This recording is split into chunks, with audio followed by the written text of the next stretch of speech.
stop me now, they won't stop me now, they won't stop me, no.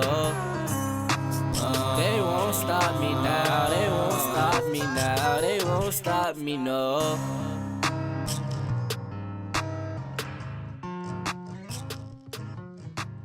Hello and welcome back to We Are Mighty. What is We Are Mighty?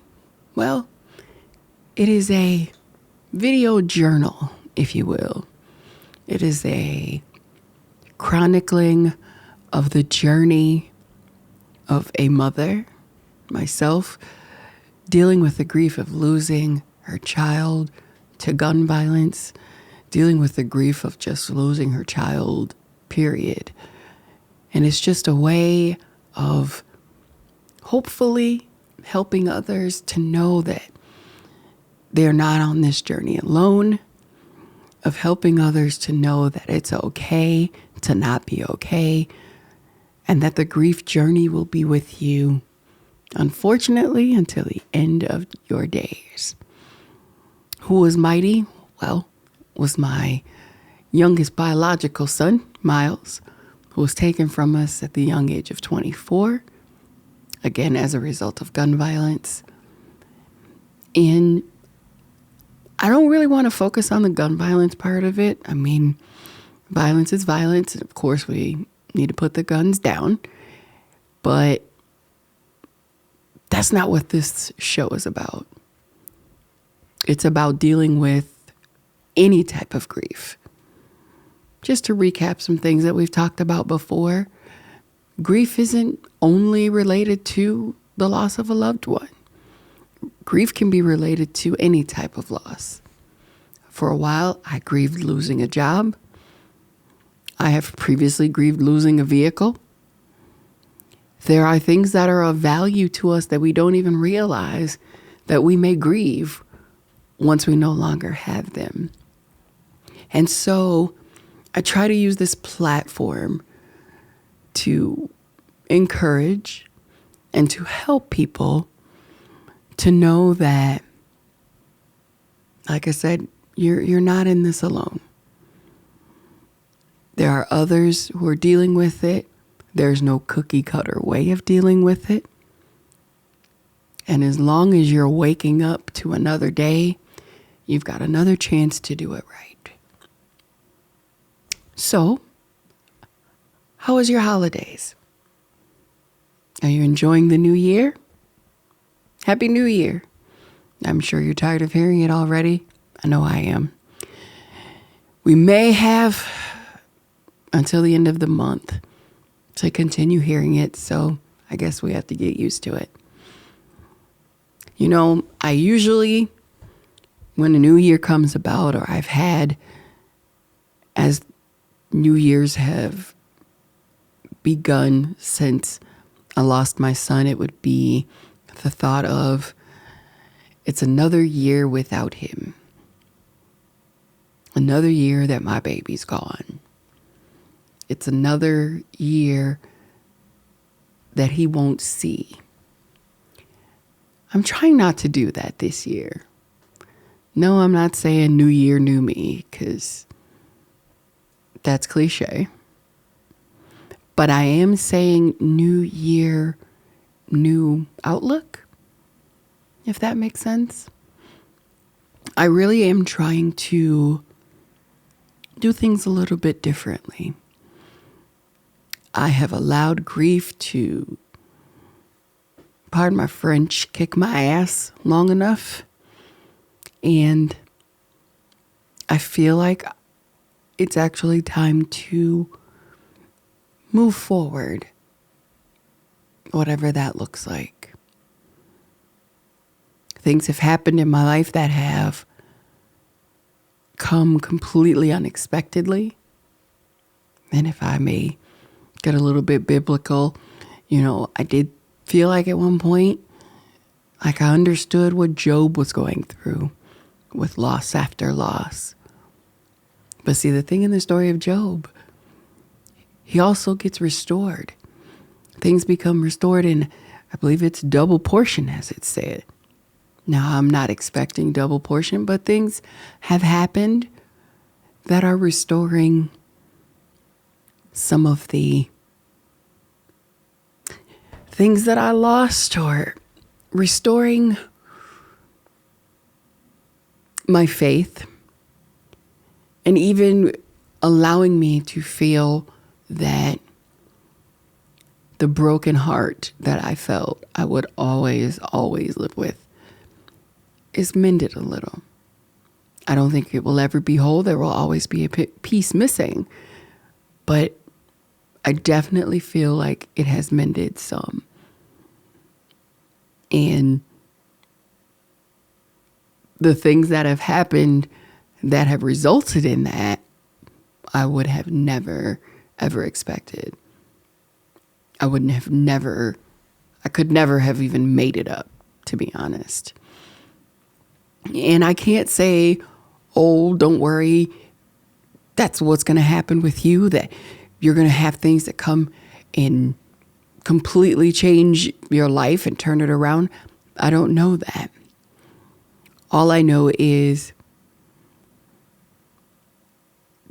we have to look at things from the perspective of how do we do a little bit better day by day? How do we get a little bit more whole? How do we deal with grief, live with grief, and still live a fulfilling life without guilt?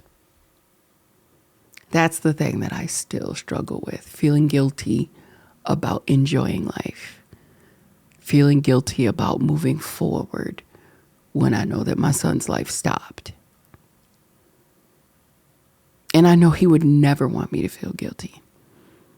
That's one thing about him. He would always say, anytime something happened, Mom, I've got to deal with consequences. You taught me how to make choices, and there's reactions to those choices, and I have to deal with those things. And he was very good about making sure whatever choice he made, good or bad, he dealt with his consequences and never expected me to deal with those consequences. And it's funny, I have to say it out loud because I'm still fighting it. But I'm still trying to be happy, find a sense of normalcy in the midst of my loss. What are some things that you do? What do you think is I can't say easiest because I don't know if any of it's easy.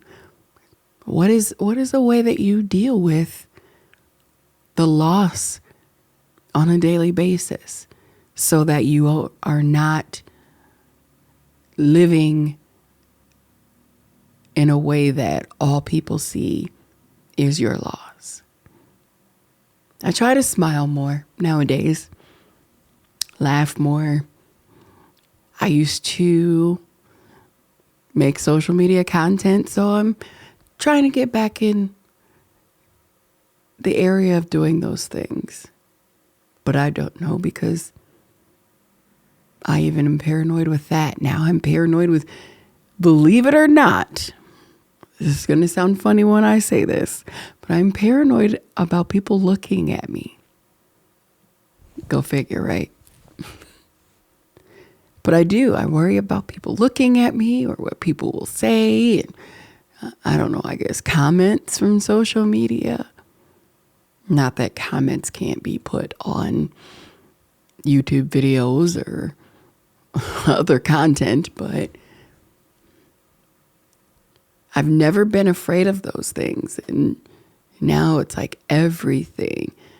That's the thing about grief. You look at everything from a different lens.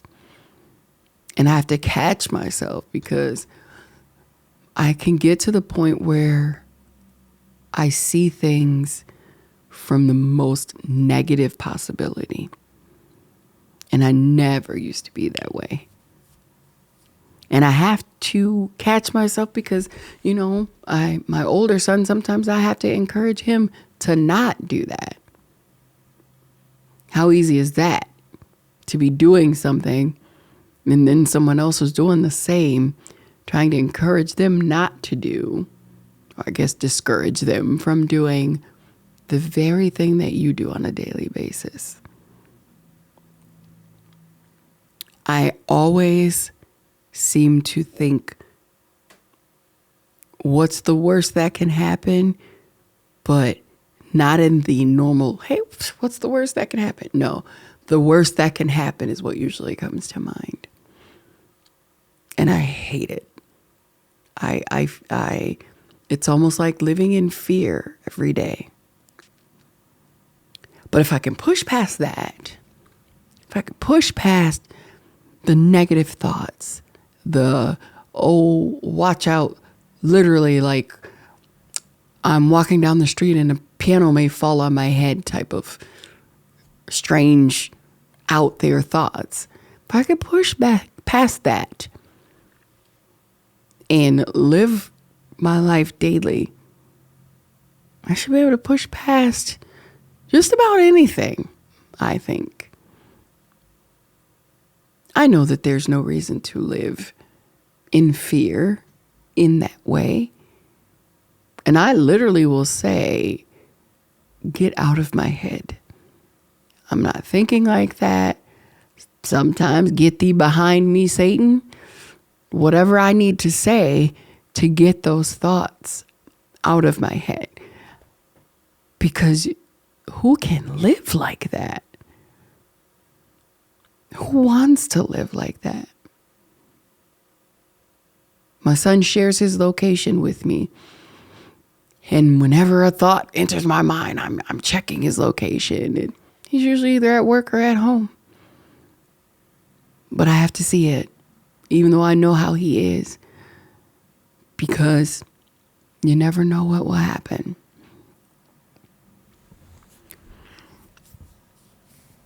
I want to this year stop thinking that way. Stop thinking you never know what will happen. Stop being afraid every time my phone rings. Stop being afraid every time my son texts me and says, "Ma, what you doing?" "Oh, nothing. Are you okay?"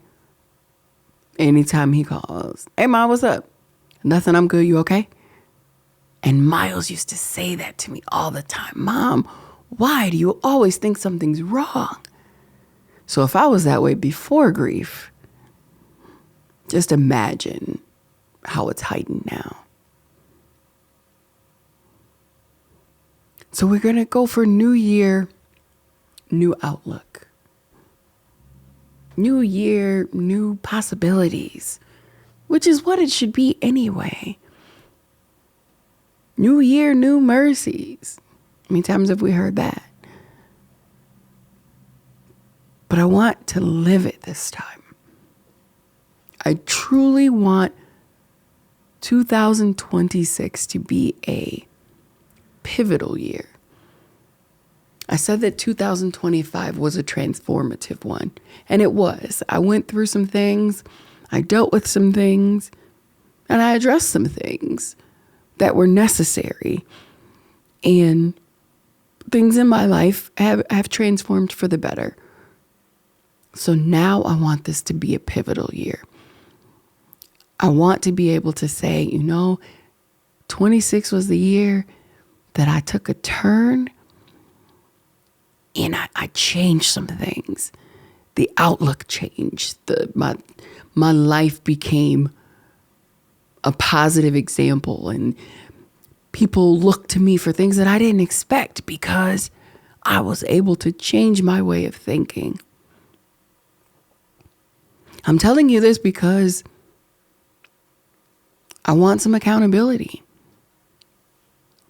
If I'm honest, I usually don't go back and watch my episodes. But I want to even do that because I think there's things that I can learn, or there's things that I can see have changed. There are things that I may be able to see that I've repeated that I may not need to anymore. learn from those previous episodes and figure out where the future episodes should go. Because we can't just keep going in circles. Yes, grief is a cycle that may go backwards sometimes. That's why there's no end to it. It's a continuous cycle. But there's still a way, even with that cycle, to branch out from it. I'm not saying that I'm stopping my podcast. Of course not. Because it's about grief. And what did we say about grief? It sticks with you. You would think, oh, it's been almost 3 years. There's nothing new. No. I can't say anything close to that. Because there's always something unexpected that happens. Or there's always something that triggers a reaction that you wouldn't have thought could even happen. I'm still dealing with a court case. I feel like it's getting nowhere. And that causes me anxiety. That causes me another whole type of grief. So there's plenty of content for these videos. There's plenty of things to talk about. I just want to mix in, along with the, yes, I'm dealing with pain. Yes, I'm dealing with loss. Yes, I'm dealing with emptiness. Yes, I have a hole in my heart that will never be filled. But guess what? I'm living happy. I'm living fulfilled. I'm living in a way that you would want to live, that may inspire you. That's where I want 2026 to go. So I guess we can call this my vision video. Everybody's making vision boards and doing things to project what the year will be like for them. We'll take this as my video of my expectations for 2026. My inspiration for 2026. I'll never stop missing my son. I'll never stop dealing with grief. But it's time to pivot. Now, we all know, as the grief journey goes, you can go weeks, months on a positive streak and something may kick you backwards. So don't think every episode's going to be, hey, it's amazing day and we're doing great. And no, I don't know how many episodes will be that way. All I know is I want to make sure there's a positive aspect. I don't want this podcast to just bring you down. I don't want it to just focus on my grief, you focusing on your grief. I don't want it to be that way. I want it to be that you can see, if you go back to my first episodes up to this current episode and see there's a difference. There's a change. May not even be able to put your finger on it, but at least you can tell that I've gotten better. I can say that I'm not as depressed as I used to be. Do I still deal with depression? Absolutely. But I'm not where I used to be. Baby steps. What I want is for you to take this journey with me. This journey of positivity, this pivotal journey to no longer allow grief to take over, to no longer allow it to be in the forefront. It's not going to go anywhere, but let's just push it to the back. That doesn't mean the memories have to go away. That doesn't mean that the loss that you suffered isn't real. But the grief, the pain, let's put it on the back burner. Now, I don't know how that's going to go. I don't know how long I can do it. I don't know how strong I am as far as dealing with that. But I'm willing to try. And if grief can have a cycle where you can go through this stage, and back to this stage, why can't happiness, positivity, success, why can't the same thing be true of those areas? By that I mean, we're having a positive day. We had a positive week. Something triggered us. And so now we've fallen back into depression. Okay, let's climb out of it. Let's go back to a positive day. If we can't do a whole day, let's go a few positive hours and then move forward in that cycle. Life is about cycles, right? So let's just start this year on a positive note. Let's start this year determined to pull ourselves out of the hole that grief has dug for us. And then when you pull yourself out of that hole, kick a little dirt in there to fill it in. So maybe next time you won't fall as deep. It sounds good, doesn't it? I'm convincing myself a little bit. I hope I'm convincing you as well. I always say we're on this journey together. We're in this together. I don't do it for the views. I don't do it for the likes. This is therapeutic for me. Yes, I do also see a therapist. But this helps me to journal without journaling. And when I journal, I don't go back and read the previous pages of my journal either. So I guess it makes sense that I don't go back and review episodes. But I've actually thought about it recently. I was going to go through and do this whole 2025 year in review and couldn't even watch one episode. But I'm working on it. I'll tell you how that goes throughout the year.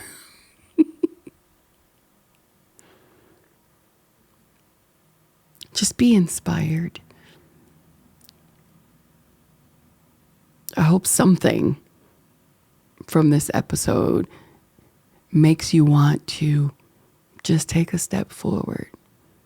Even if you end up taking 2, 3, 4 steps back, still take another step forward.